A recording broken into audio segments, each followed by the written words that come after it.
You see, one of them assigns the value n to this path in that direction and 0 to this other path. But the other expression assigns the value negative n to this path in that direction and 0 to that one. So they're definitely not the same mapping. They're not the same formal sum, but they're equivalent formal sums by definition. We just define the equivalence relation to encompass that equivalence. Okay, so I also want to emphasize the analogy where this operation of addition at the level of integrals ends up kind of going inside between the actual paths. Now, of course, they're not the actual paths themselves. They're really like 1 times a path and then 1 times the other path, meaning that there's a certain formal sum, let me call it A1, which just assigns the value 1 to gamma 1 and then zeros to everything else. Then there's another formal sum, A2, which assigns the value 1 to gamma 2 and then zeros to everything else. And it's really those two that are being added as formal sums. But yeah, like morally speaking, the plus sign between the two integrals is kind of ending up going between the two paths. Not really between the paths, but between their corresponding formal sums. And in a similar way, in this other rule, we have a factor of negative 1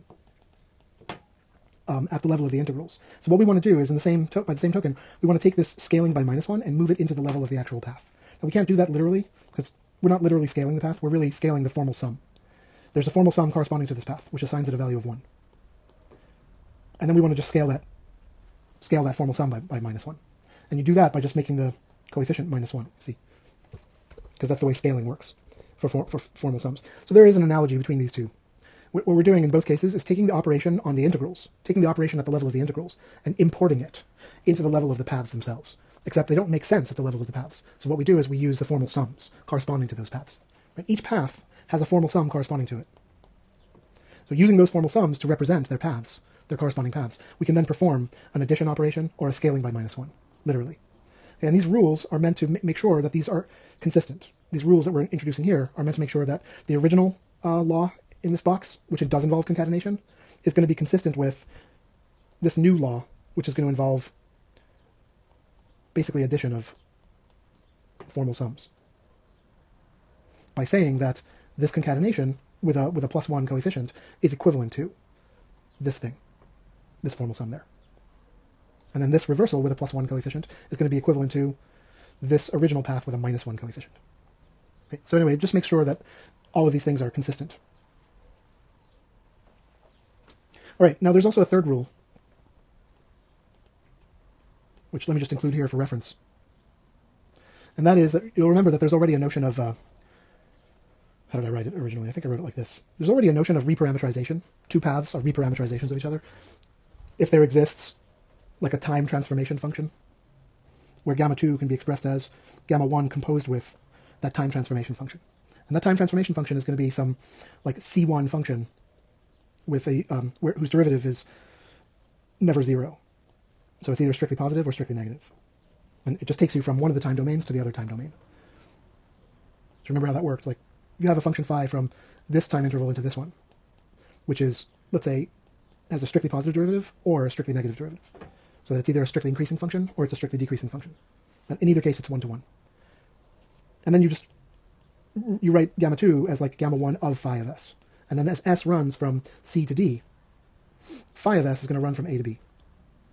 Or possibly from B to A. Depends. Oh, I'm sorry. I guess I just always required it to be increasing. Yeah, when I introduced this, I always required it to be increasing so that the two paths would have the same direction.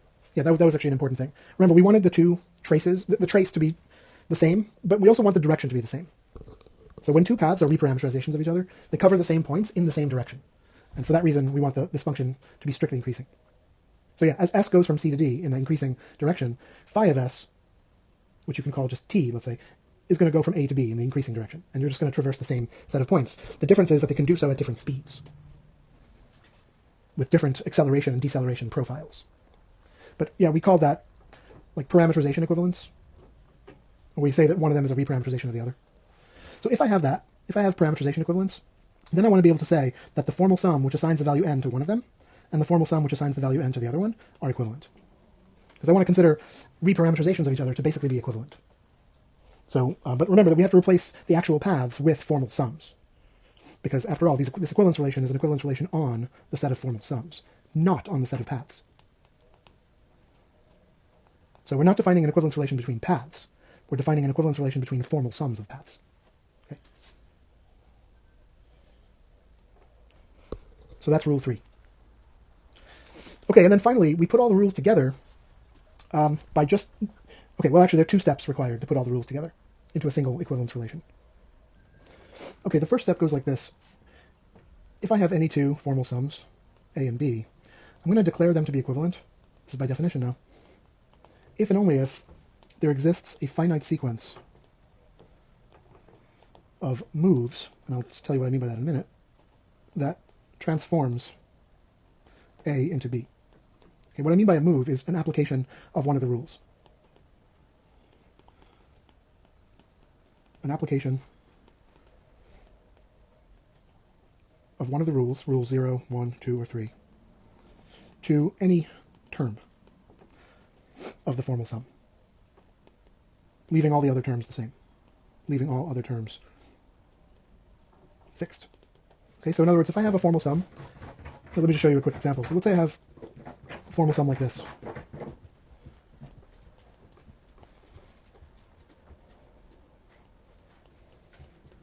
Okay, where gamma 3 and gamma 4 are linked.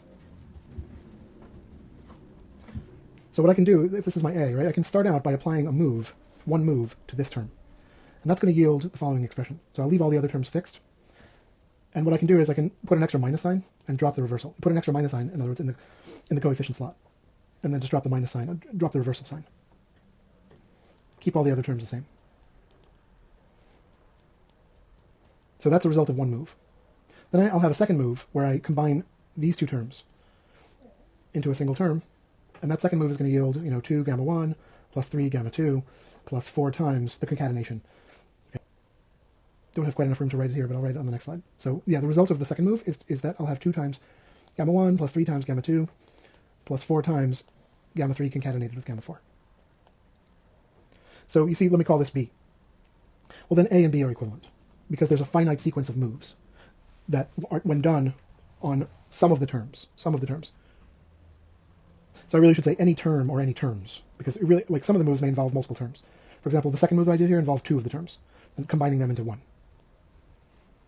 But the point is that you can just do them to any collection of terms where the rule applies. Just find any collection of terms that the rule applies to, and leave all the other terms fixed.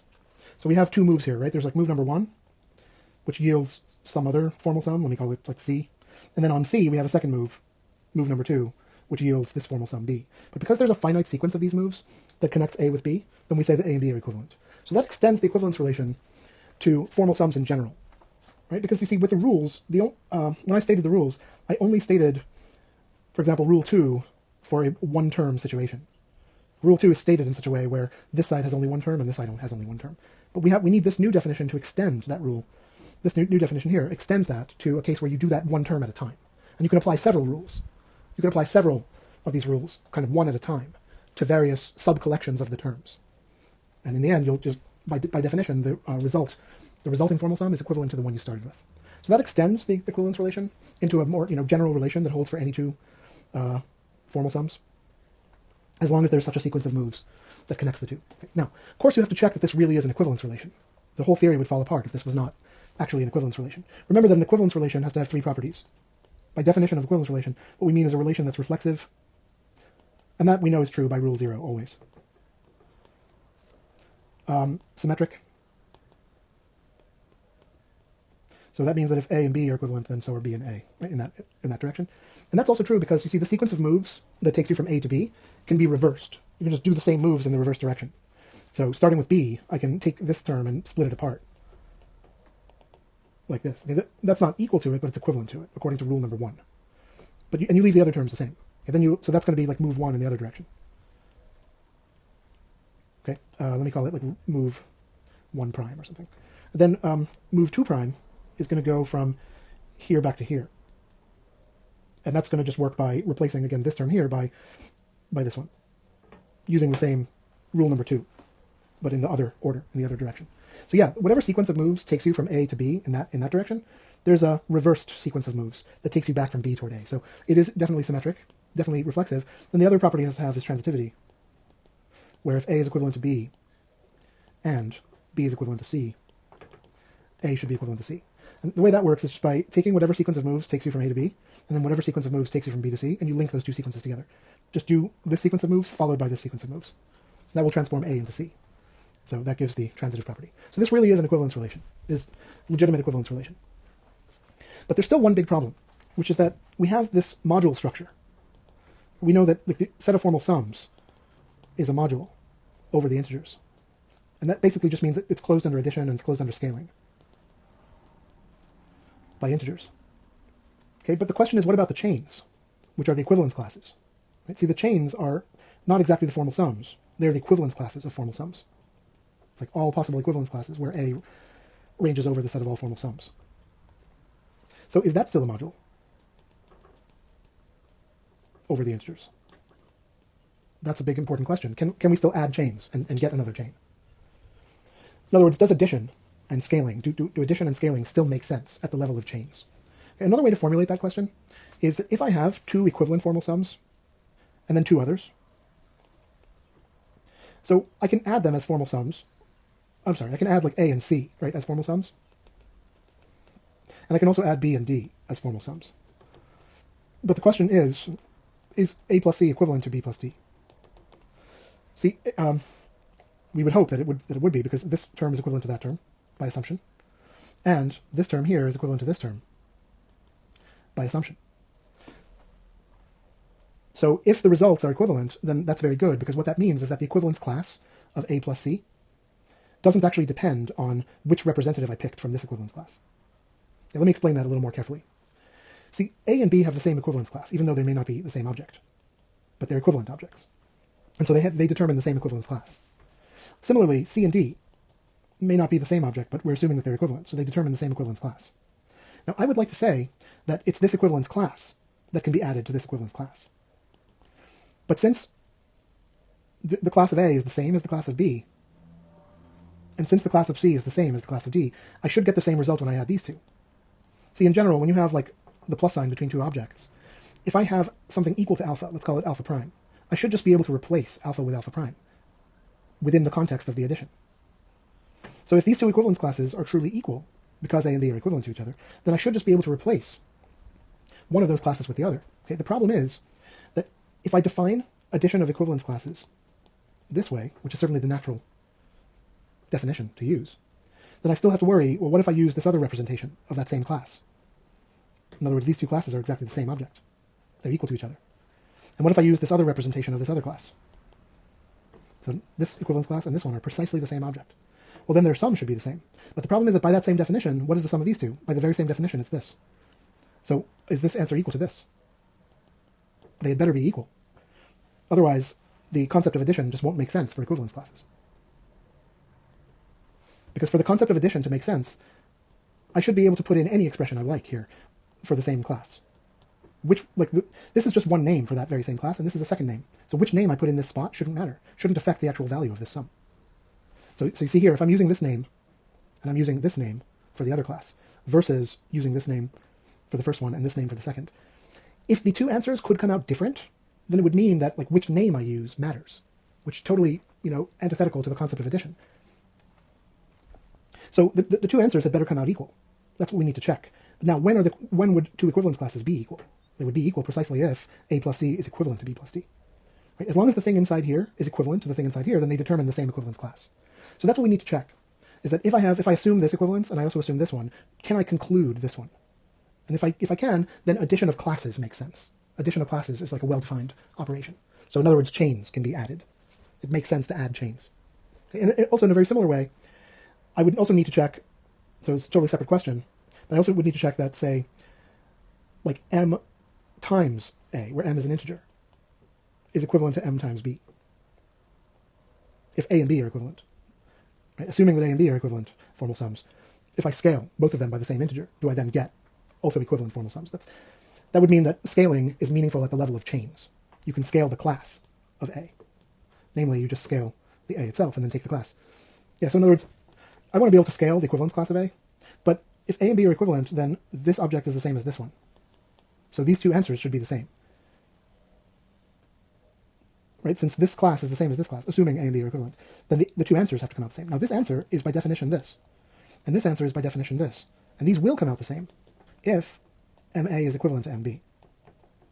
Because it's precisely when the two things inside are equivalent, that their classes are equal. Okay? So you see that we need to answer these two questions to know that our theory is meaningful, to know that chains can be added and scaled by integers, not just formal sums, but more specifically chains, which are equivalence classes of formal sums.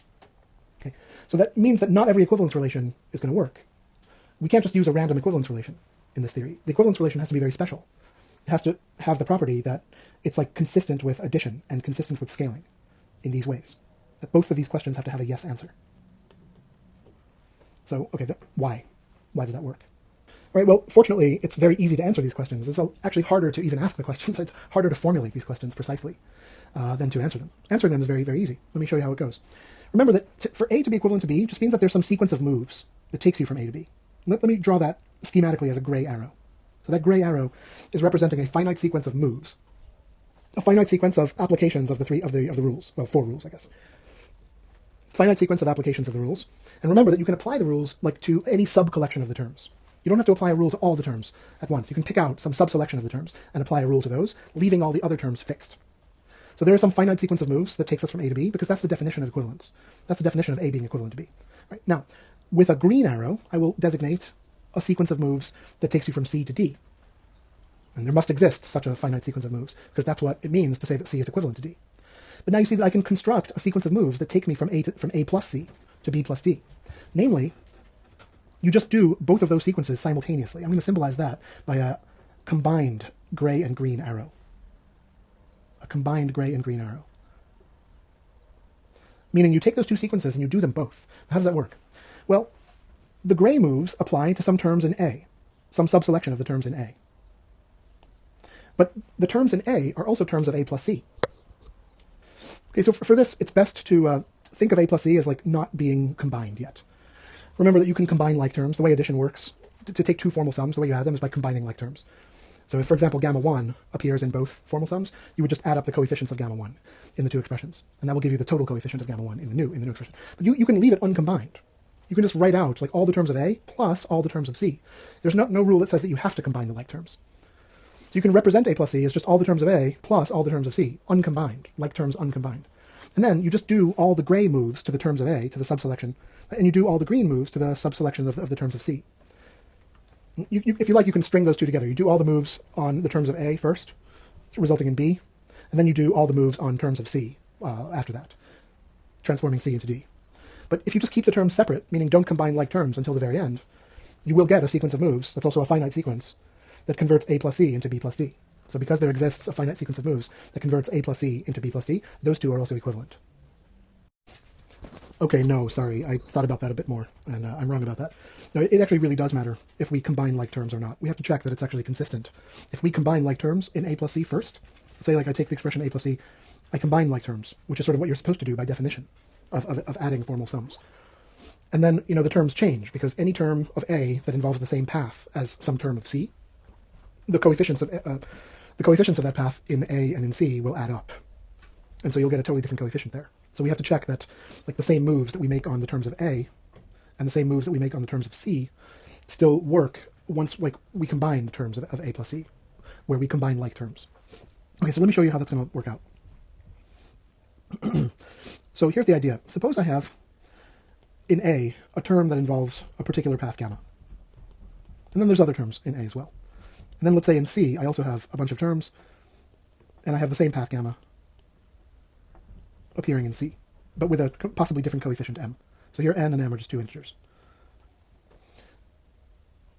Okay, now I'm going to assume that these expressions of A and C are in simplest form, by which I mean that the path gamma only appears once. See, because with formal sums in general, so this is something I could have talked about earlier, I just neglected to, but with formal sums in general, you can have things like this. You can have, let's say, 2 times gamma 1, plus, let's say, negative 3 times the same gamma 1, plus 4 times, let's say, gamma 2, whatever. And these two terms combine, always, just at the level of formal sums. So even at the level of formal sums, this is nothing specific about chains or equivalence. This just works for formal sums in general. When you have two like terms in the same expression, you can combine them. Okay, and the reason for this is because, remember that if I call this one A and this one B, let's say, the mapping A will send gamma 1 to the value 2, B is going to send gamma 1 to the value minus 3, and make some other mapping as well. B of gamma 2 is also 4, whatever. But what about A plus B? So A plus B maps gamma 1 to 2 plus negative 3, in other words, minus 1. So the result of A plus B can also be written this way, where gamma 1 is assigned the value negative 1, and then gamma 2 is assigned the value 4, because A of gamma 2 is 0. So those two add up as well. So you see that those are just two alternative expressions for A plus B by the definition of adding formal sums. So you see that when you can either write down like all the terms of A with a plus sign and then all the terms of B.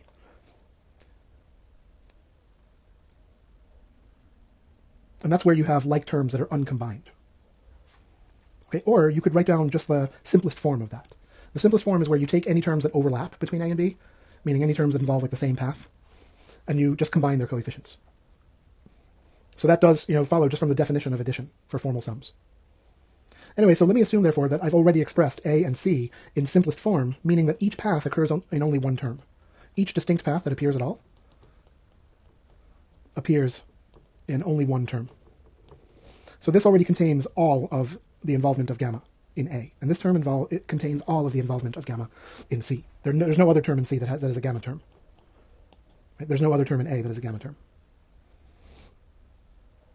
All right, now let's say that suppose that one of the moves in the process for getting from A to B, remember I'm assuming that A is equivalent to B, and also C is equivalent to D. Suppose one of those moves is where I take this term and I replace that term with minus n gamma upper minus, which is a valid replacement under rule 2.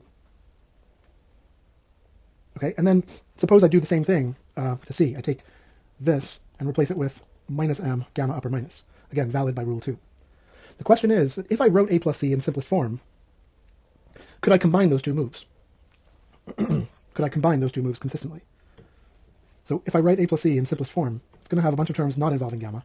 Then the term that does involve gamma has this total coefficient, since those terms combine, right? And now I can now apply the same exact move to this term, where I replace this term with the negative of that coefficient with gamma minus.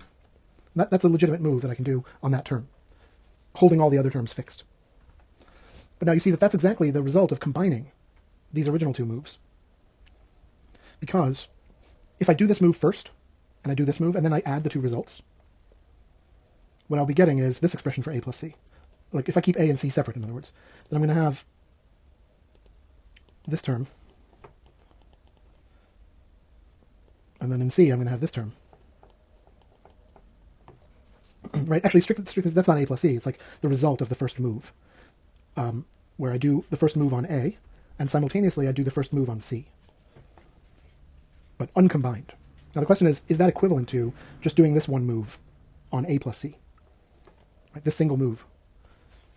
And the answer is yes, because once you put this whole expression in simplest form, there are two terms involving gamma upper minus, and those two terms have to be combined. Now the way you combine those terms is by just adding their coefficients. So it's going to be minus m minus m, minus n minus m. And you see that that's exactly equivalent to this. And all the other terms are just being held fixed.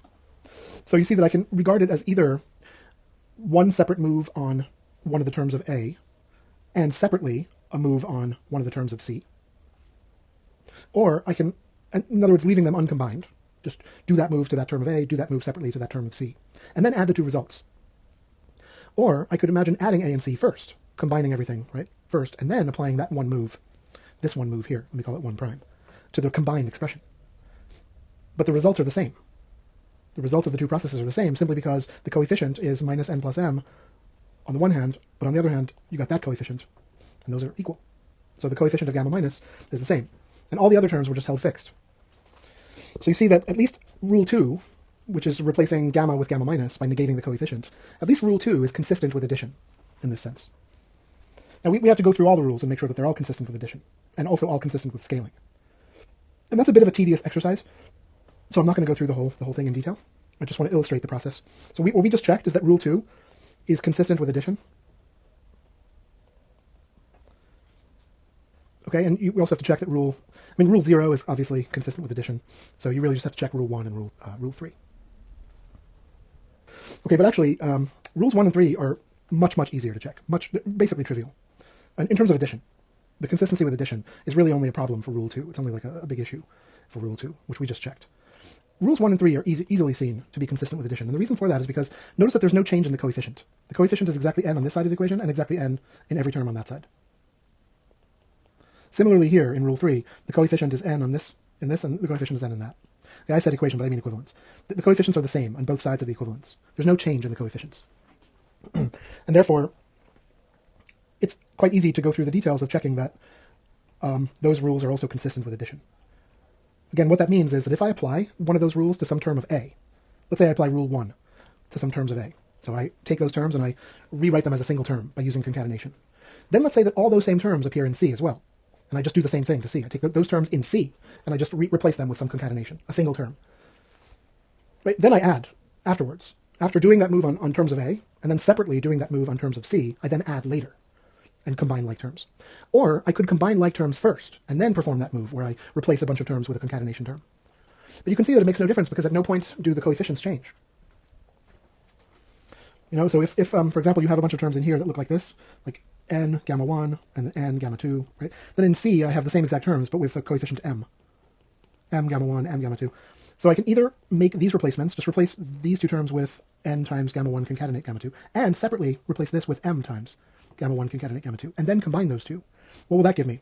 Once I combine these two, I'll get n plus m times gamma 1 concatenate gamma 2. Or I could do it where I first combine like terms of A and C. So first combine the two gamma 1 terms. If I combine the two gamma 1 terms, I'm going to get n plus m gamma 1.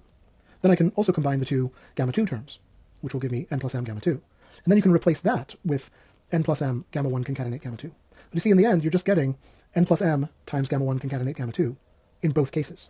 So whether you combine like terms first or whether you combine like terms at the very end makes no difference. So yeah, the sequences of moves that take you from A to B, which is this gray sequence of moves, and that take you from C to D, which is this green sequence of moves, can be combined if A and C have any overlapping terms. See, if A and C have no overlapping terms, no like terms between them, then there's no issue. You can just do the gray moves on the terms of A, and you do the green moves on the terms of C, and the two don't interfere with each other, because none of the paths that show up in A show up in C, and none of the paths that show up in C show up in A. There's no overlaps. It's only when A and C have overlaps, they involve the same paths, that there's any issue about consistency. And the issue is, can you combine like terms first and then perform your move? Or can you perform your moves separately on those two overlapping terms and then combine them later? And the answer is yes. With rule number 1, which is the concatenation rule, you can do it, and it's perfectly consistent. So that checks the consistency of rule number 1 with addition. Okay? And rule number 3 is very similar. I won't bother going through the details. So we've now checked the consistency really of all the rules, at least with respect to addition. Okay? Now you also have to go through checking that you have consistency with scaling. But that's even easier. That's even easier because scaling just involves only one formal sum being multiplied by an integer. So we don't have to worry about... Okay, in other words, with scaling, the issue is I have, let's say, A equivalent to B, so I have some sequence of moves that takes me from A to B, and I want to prove that M times A is also equivalent to M times B. But you see, in that case, it's the exact same sequence of moves, the same exact sequence of moves, just with an M, an additional factor of M, in every single coefficient. So, for example, let's suppose that A, in simplest form, has a term n gamma. Okay, and then one of the moves I make, let's say move number 1, is to keep all these other terms fixed, but replace that one term by minus n gamma minus. So that's rule number 2. I'm applying rule number 2, just to this one term. Okay, so that's application of rule 2. Then I get this other expression, which I'll just call C, some other formal sum, which is equivalent to A, because it results from a single move. Well, the same exact move can be done to M times A, because the simplest form expression of M times A is going to have an additional factor of M in every single coefficient slot. And what I can then do is, I can just perform rule 2 to this, where I replace gamma with gamma minus, and replace the coefficient with its own negative, and keep all the other terms fixed. But you see, that's the same as M times C, because what's going to happen is you're just going to factor out the M from all that, right? You can still factor out the M. Oh, let me say it this way, actually. From here, you can see that M times C, you just put an extra M in every single coefficient. So every coefficient is going to pick up an extra factor of M. So you see that M times C just gives the same result as performing rule 2 on this one term. So this turns out to be M times C, kind of as a conclusion. So you see that the exact same move, which is a single application, the exact same move, let me call it maybe 1 prime or something, right? It's the exact same move in that it's an application of the very same rule, rule 2, to the very same term, this particular term. The only difference is that an extra factor of M is being carried along in every coefficient slot. So if there's a sequence of moves that takes you, it's like a finite sequence of moves that takes you from A to B, the very same sequence of moves, just carrying along an extra factor of m, will take you from MA to MB. And that shows that rule 2 is consistent with scaling. And you can easily check that rules 1 and 3 are also consistent with scaling. And rule 0 is obviously consistent with scaling. Because, A is equivalent to A, MA is equivalent to MA by the very same fact of reflexivity. So, yeah, it's obvious that rule 0 is consistent with both addition and scaling. Okay, so that checks the consistency of all the rules with the scaling. With both addition and scaling. Okay, so at this point, what we've just got through proving, and again, I just gave sketchy indications of proof. All of these messy sketches that I've done here can be turned into rigorous proofs. I think that should be pretty clear. I'm just giving you the key ideas here in a kind of sloppy form. But all of these can be turned into rigorous proofs quite easily, just by carefully notating everything. So yeah, what we've got now is that we've defined the equivalence relation in a complete fashion. Let me just go back a little bit. Right here was our complete definition of equivalence between two formal sums. There has to be a finite sequence of these moves that starts with A and transforms it into B. Okay, and we just proved that the relation so defined is indeed an equivalence relation, in that it is reflexive, symmetric, and transitive. Okay, and then I wanted to prove that the chains, which are just the set of equivalence classes, I said that a little bit incorrectly. The chains are exactly the equivalence classes of these formal sums under the equivalence relation that we've just defined. And I wanted to show that that's also a module over the integers, meaning that like all the vector space axioms are satisfied, except that it's not a vector space, it's this slightly different concept of a module, where the underlying scalar field is not a field anymore, but just a ring. And the ring of scalars for us is the integers. But really, sort of morally speaking, you should think of module as meaning the same as vector space. But I'll put scare quotes around it because, again, there's a key technical difference in that the scalars don't form a field, but rather a ring. Okay, anyway, so how do I know, though? So what we just proved with this sketchy argument is that addition of classes makes sense. Addition of classes is a meaningful, well-defined operation. In other words, if I have two equivalence classes, so let's say A and C are formal sums, and I take the equivalence class of A, and I take the equivalence class of C. The way we defined addition, so notice that those two equivalence classes are chains. Those are chains because that's what chains are. Chains are just equivalence classes. So what I want to define now is taking two arbitrary elements of this set of chains and adding them. And the way we defined that was that you just add A and C as formal sums, and then you take the equivalence class of that. Now, to check that that's a well-defined operation, we had to ask the question, if I change A to an equivalent thing, B, see, the class of A then does not change. It just has a different representation, but it's the same class. Right? And let's say I change the representation C to some equivalent representation. Then the class of C is the same as the class of D. So the two terms stay exactly the same, they're just written in a different form. This term is now being written in the form class of B, and this term is being written in the form class of D. Well, then the answer should not change either. You see, the sum of those two things should just be dependent on the two classes themselves. It should not depend on how you represent the two classes. So this same class, which, maybe I'll give it its own name, I'll call it like theta or something, right? So, and then I have this other class, let me call it phi. Those two things are elements of this set, and I'm defining how to add the two. But that sum should depend, this sum should depend only on theta and phi, not on how you represent them, not on how we write them. You see, I can write theta this way, or I can alternatively write theta this way, but they're just two different expressions for the same object, theta. And then these are just two different expressions for the same object, phi.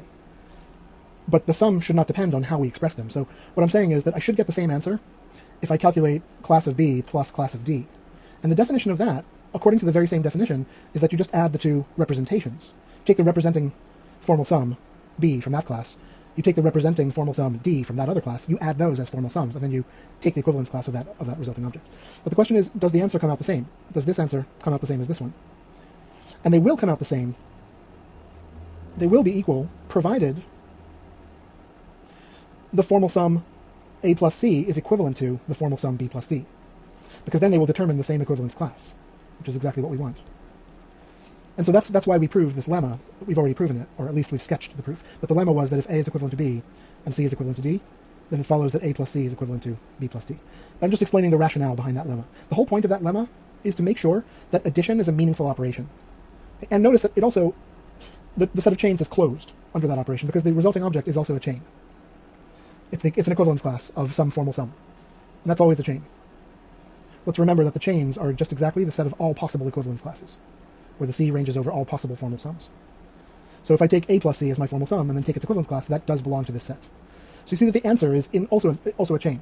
So what we've proven is just that addition is meaningful, like a well-defined operation, on the set of chains, and we proved that the set of chains is closed under that operation. And then the same things are true of scaling. Scaling by an integer, some fixed integer, m, is meaningful operation at the level of chains. Why? Because of this lemma, that if a and b are equivalent formal sums, and if m is an integer, then m times a. Okay, let me write it like this. So a and b are two equivalent formal sums, and then m is some integer. Then we can conclude that ma is equivalent to mb, which means that the class ma is the same as the class mb. Now, why is that relevant? It's because we define scaling of classes, where you just scale the actual formal sum, and then take the equivalence class of that resulting object. And then m times the class of b would be similarly defined this way. So we need to make sure that the two answers come out equal, because the class of a is already equal to the class of b, since a and b are equivalent. So you see that the answer for m times that should just depend on that object. Let's call it theta. It should not depend on which of these two representations of theta that we use. So if there's truly an object called m theta, that should just depend on m and theta. It should not depend on which representation of theta we happen to pick. So we need to make sure that these two come out equal. In other words, we need to make sure that these two come out equivalent. So it's a meaningful operation, and notice that the set of chains is closed under that operation, scaling by m. Because the resulting object is still a chain. Right? The resulting object is still the equivalence class of some formal sum. So that's a chain by definition. Right? The equivalence class of any formal sum is by definition a chain. So the resulting object, m times theta, is also a chain. Okay? So we now have the two operations, and we know we have a closure property. The set of chains is closed under both of those operations. But that doesn't quite establish that it's a module, because to be a module, like, addition has to be like associative, and there are a number of rules. Scaling operation has to distribute over addition. Yeah, but all of those rules are very easy to establish. I'm just going to give you the flavor of the argument. So we're going to check that this is still a module over the integers under those new operations, under the new addition and scaling by an integer and let's say m operations. By the new ones, I mean like these chain operations defined in this way. So it's still a module. All right, I'm not going to do the whole thing, obviously, because the axioms that you have to verify, there are quite a large number of them. But I'll just give you the flavor by doing a few of them. Okay, so for example, how do I know that addition is commutative and associative? Okay, well, it's pretty easy. If I swap the two terms, by definition, that's going to be like the equivalence class of b plus a.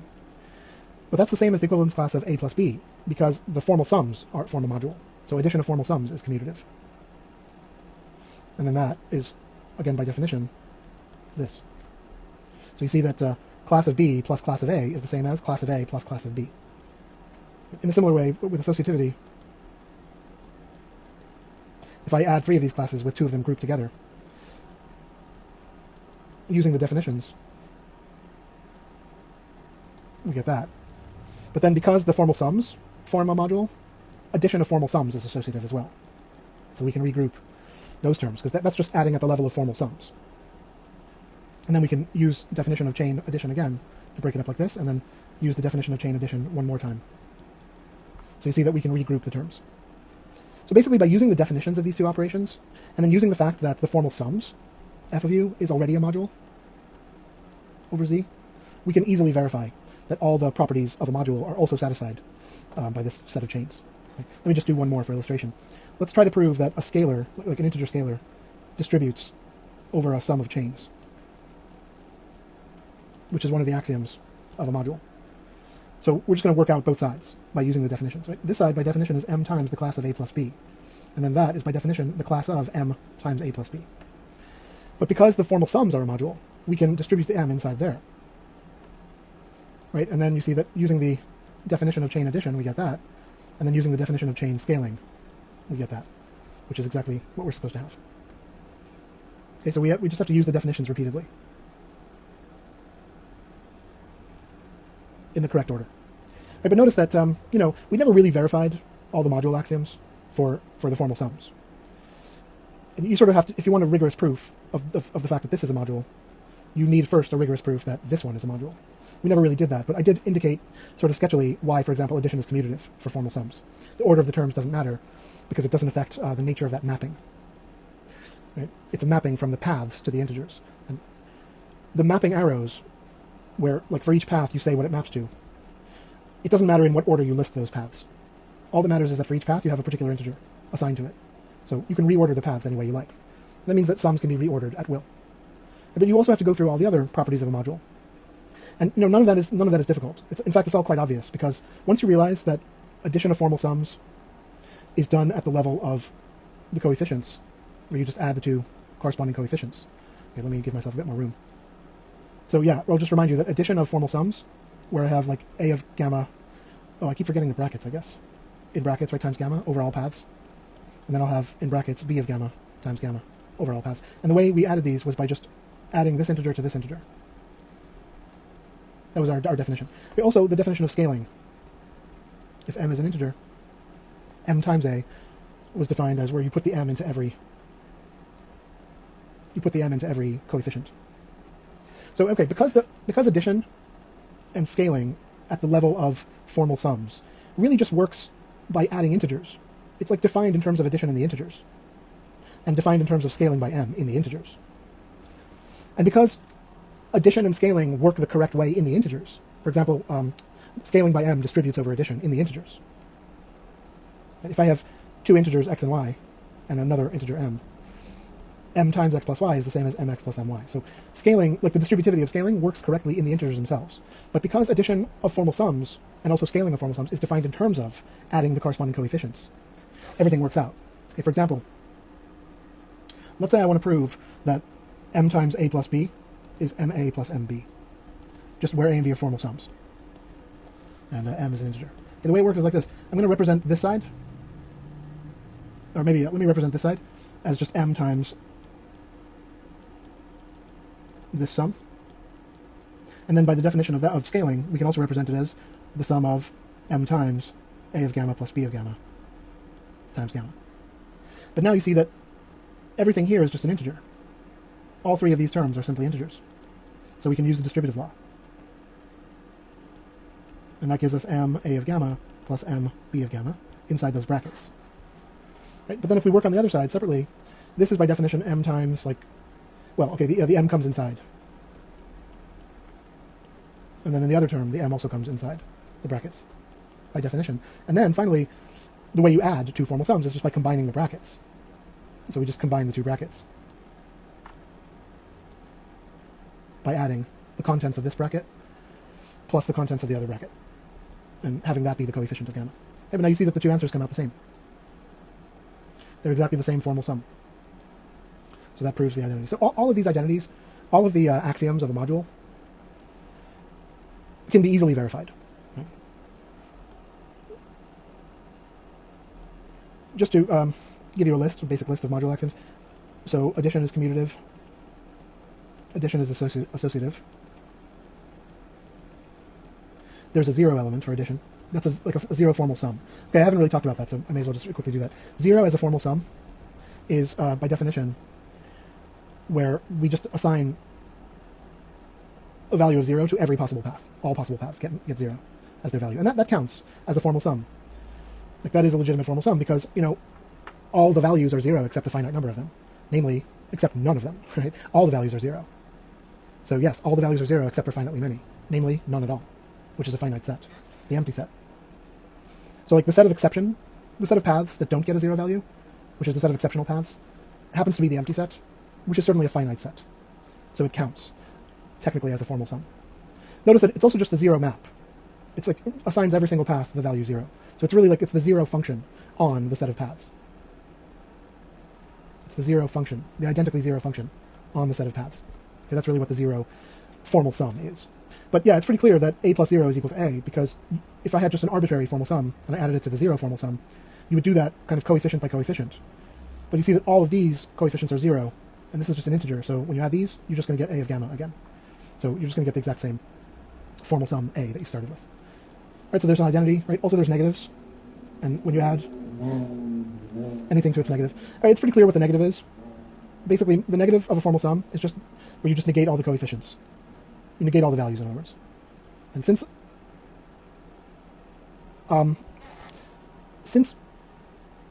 all of the a's, all of the values rather, are 0 except for finitely many, and when you negate a 0, you still get a 0. So this new thing also has that same property, that all of its values are 0 except for a finite number. So it still counts as a formal sum.